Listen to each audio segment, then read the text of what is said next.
Hello, good evening. I'm making this video to give my response to the student video discussion questionnaire. So I'll be starting right ahead. One of the biggest challenges, or the first set of challenges that migrants face when they come to the UK is the culture shock. They face, the seeing different things, or things working differently from how it was done or how it is being done in their home country.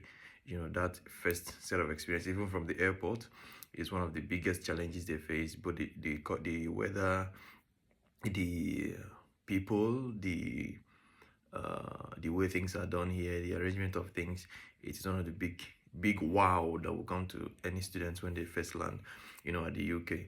Uh, Community solutions. If I could design one project to improve life in my local community, what would it be? Okay, coming from where I come from, if I could put up one thing, it would be setting up a talent acquisition center where youths can go learn skill and stop depending on the government for roles or for jobs, but believing in what they can do from what they learn in that particular career development center, or for handworks and stuff like that. The third question is, how can I make sure young people are not just participants but leaders in community activities? Okay, the way to make sure that young people are leaders in the community is by giving them chance, to lead. Because if they are not, included in the leadership positions or in a leadership capacity, they won't be able to be that leader we want them to be. So moving them from participation to leadership has to do with engaging them, bringing them on in what is happening, letting them understand by learning.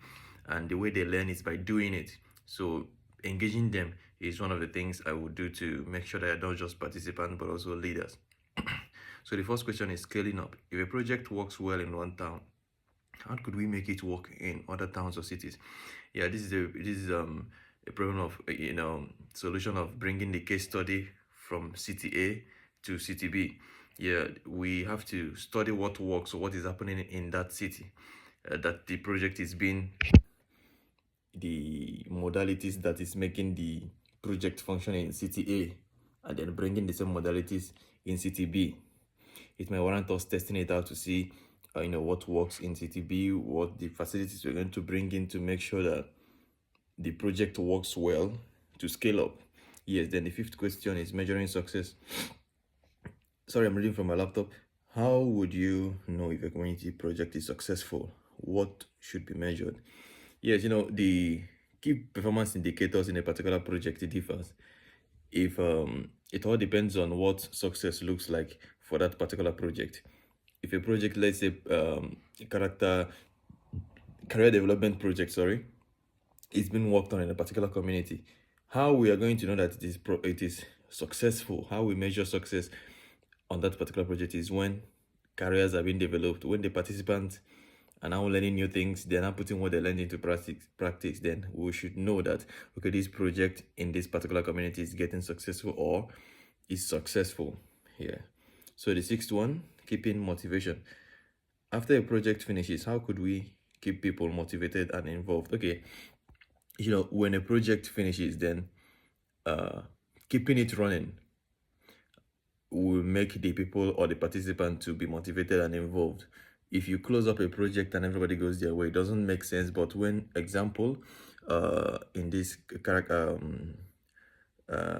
career development, or something like that, after nourishing or training the community people, the youths on a particular skill development rather, if you end the skill development program and everybody goes their way, it won't work. But after developing the skill, pushing them into a scheme or giving them a particular uh, background or an atmosphere, a community or a gathering, organization or whatever, putting them into where they will keep practicing what they learned is one of the ways to get them involved and motivated. Because when people see what the result of their active work, they get motivated to do more, to put in more. So the only way to make them see what they are doing to put in more is by getting them involved in the real world practice, not just after the skill development or career development, not just after the internships, but then putting them in, getting them involved, giving them roles to play in the real world will make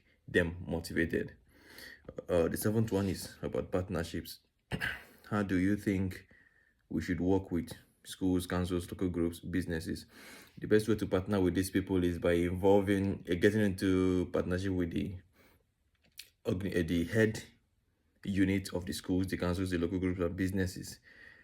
Most of these schools, they just want something that will benefit their students, because when their students is doing well, it's a boost to their business, to the school. It's a boost to the name of the school, to the name of the councils, to the local groups and businesses. So the how I think you should work with this particular set of organizations is by bringing up a scheme to them that will benefit their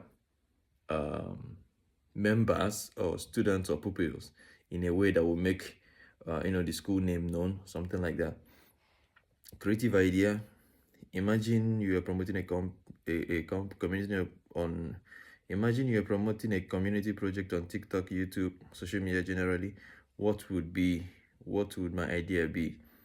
If I'm promoting a community project, my idea will basically, I am not a social media guy, social media promoter. So basically, I will leverage on a social media manager to do that. My final thought: if I could change one thing to make UK a better place for migrants and young people, what would it be? What I would do is trying to ensure that illegal immigrants are cut down. Yes, because most of the migrants here are here legally, but then they are being treated wrong. Just giving the legal migrants a say, chance to explore what they come to do, what they came in to do. Is what I think will make UK a better place, instead of categorizing all migrants as illegal. Instead of categorizing everybody as illegal, it's better to call a spade a spade. These are legal ones, these are illegal ones. Making that known makes UK a better place.